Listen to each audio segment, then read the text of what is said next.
본격적으로 세대 갈등을 논하기에 앞서 이것이 새삼스러운 일인가 묻는다면 당연히 아니라고 답할 것입니다.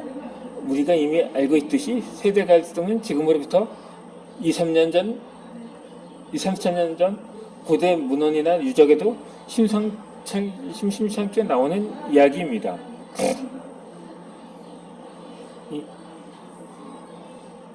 기원전 1700년 전 제작자인 수메르 비주석에는 재밌게도 지금과 전혀 다를 것 없는 내용이 쓰여 있습니다.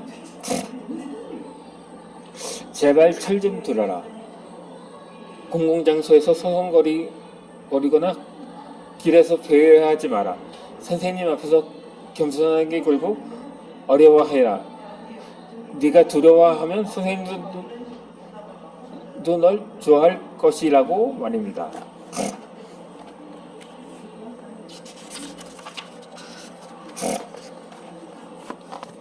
또 다른 수메르 기록에는 청년들이 하는 행동을 보면 말세라는 말이 나오고, 고대 철학자 소크라테스도 젊은이들이 아무 데서나 먹을 것을 싣고 다니며 버릇이 없다는 말을 남겼다고 합니다.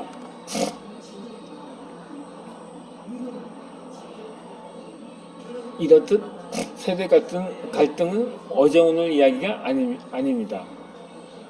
고대인들은 부모나 어른 앞에서 절제적으로 복종할 거라고 짐작하지만 지금과 전혀 다르지 않았던 거죠.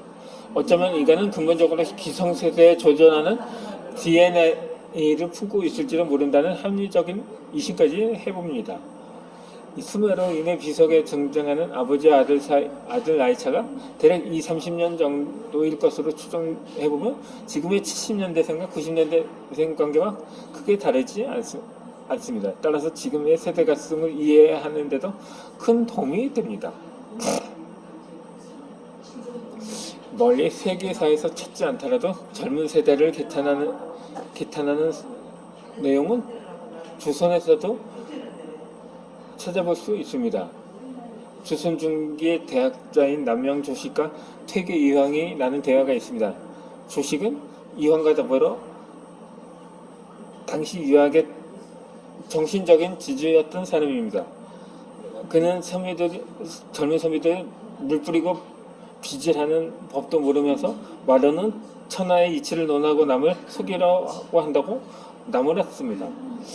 그렇게 똑똑한 척하지만 도리어 남에게 사기를 당하기도 하고 그 피해가 또 다시 다른 이에서 미치고 있다고 말하며 이황 선생 같은 사람이 그들을 꾸짖어 훈계하기를 청했다고 전해집니다.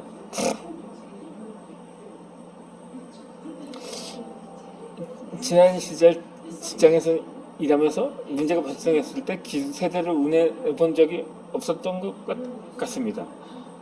문제가 있으면 당사자 한 명의 문제이지 그가 속한 세대 전체 문제라고 생각해 본 적은 없었던 거죠.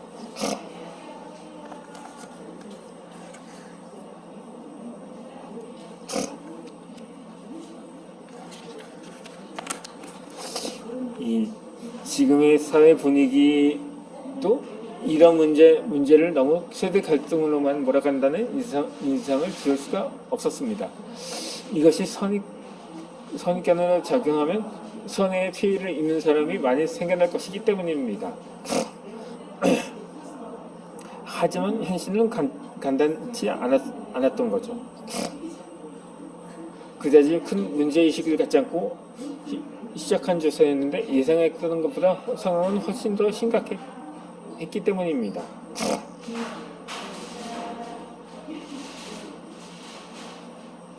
어느 대학원 동기가 동창들과 식사를 하고 있었다고 합니다.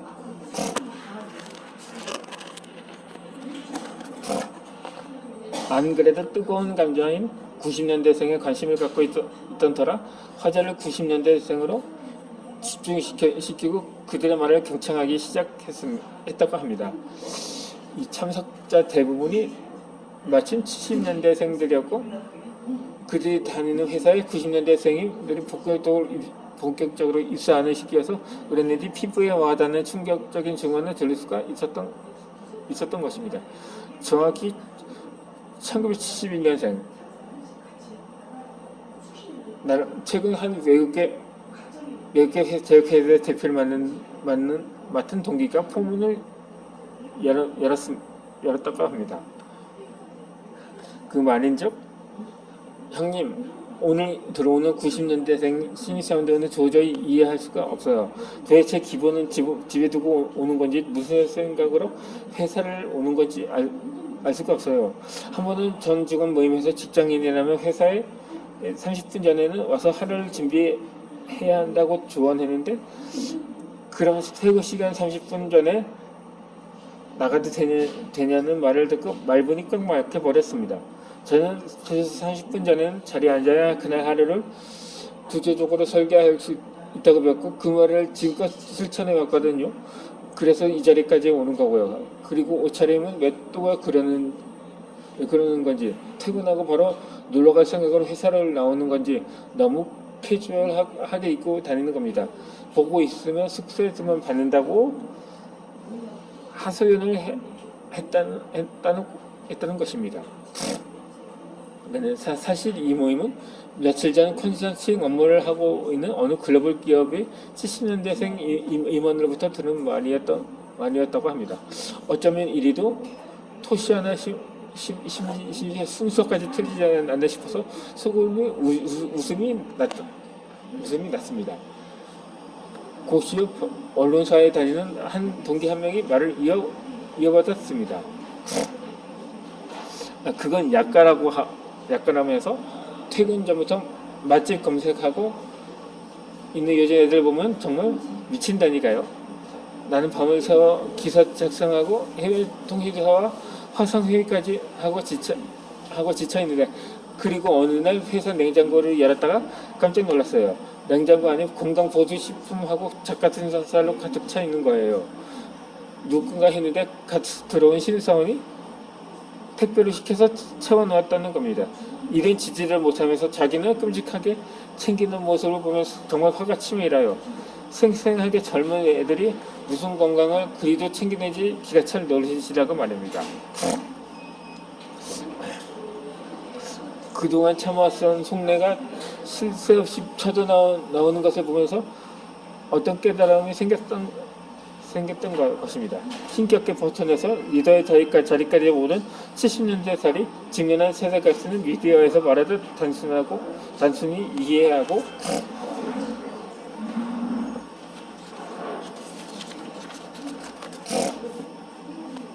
받아들여 봉합할 문제가 아니라는 사실이라는 것입니다. 언론은 일반적으로 새로운 세대를 소개하는 위주로 기사를 다루고, 책도 일반적으로 우리가 잘 모르는 세대에 집중해서 출간이 됩니다. 그러면서 잊히는 것이 바로 새로운 세대와 함께 일하고 부딪히며 지쳐가는 기성세대라는 것입니다. 대부분 기성세대가 신세대를 잘 이해하고 맞추는 것이 바람직하다고 말합니다. 새로운 세대를 잘 포용하라. 그들이 쓰는 언어와 사고방식을 먼저 배우라고 강요합니다. 신세대를 잘 이해하지 못하는 기성세대를 대놓고 꼰대라고 부르고 하면 웃음거리를 만드는 것이 작금의 상황이라는 것입니다. 그렇다면 당신에게 90년대 생이란 하고 질문을 한다면 내친 김에 페이스북으로 설문을 진행해 보았습니다. 50명 이상의 지인들이 답을 보내 왔습니다. 먼저 긍정적인 평가부터 나열해 보겠습니다.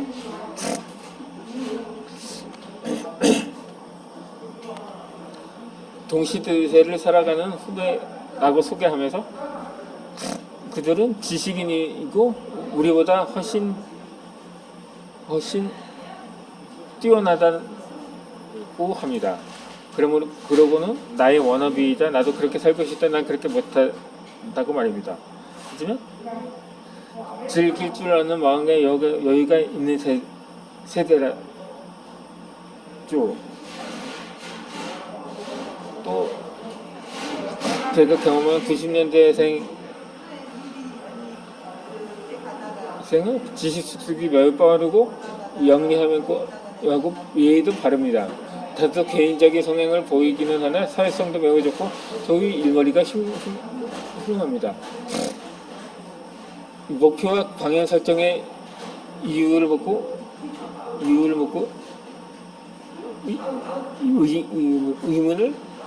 의문을 품어요. 그것을 설명하고 일치시키는데 시간과 소통이 필요해서 좀 피곤하지만 빠르게 받아들여서 함께 달리는 동행들이라고 표현을 합니다. 그 밖에도 아이라고 간략하게 나오기도 하고 하는데 이와 달리 부정적인 시각이 훨씬 많았다고 합니다. 문장의 뉘앙스에서 그들이 받는 스트레스의 강도까지 느껴질 정도였던 것입니다. 지적 수준은 뛰어나지만 낭만이 부족하고 삶이 우리보다 훨씬 치열하지만 열정은 부족하다는 것입니다. 또 우리 탓에 징그럽게 말하는다고 꼬집기도 합니다. 현실과 다르게 크면 큰 세대라고도 하고 개인주의 성에 추천해도 예절 교육이 필요한 장면들이라고 말합니다. 자기 표현에 거리낌이 없고 오늘 점심은 혼자 마라탕 먹고 오겠다고 말하면 합니다. 미미 밴드라고 또 소개를 하는데 웨어러블은 투구를 한다는 강력의 수반을 펴고 와라 밸런스를 추구하는 게 아니고 그러니까 시간에